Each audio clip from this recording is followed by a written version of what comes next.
Och här har vi då Lena Elander.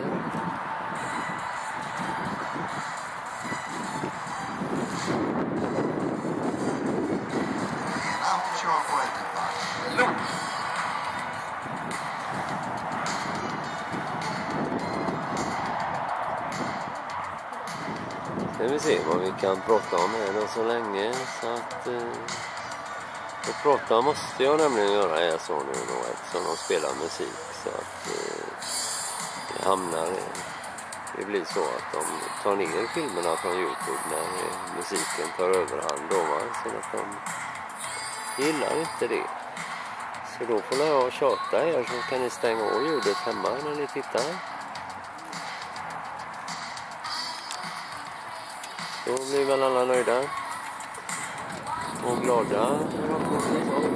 Det är lite galoppsprång. Jag vet inte vad jag ska prata om för något. Det blåser illa. Det blir lite mulet här. En stor blås på en kväll för en stund sedan. Jag ser någon.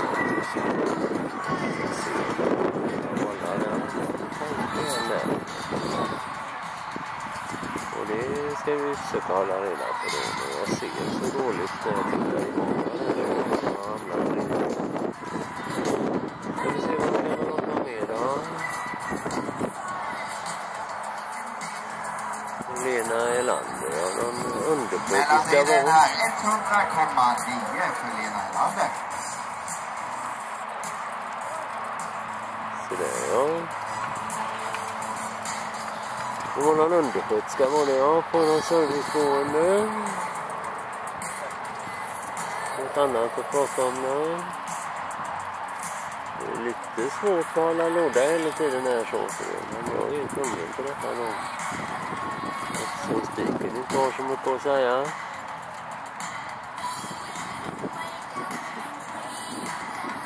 Vi ser där, kan vi zooma in någon kanske.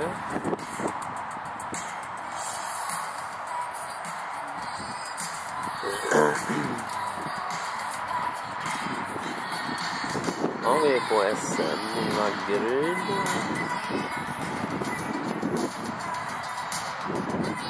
Kommer att droppa regn förut.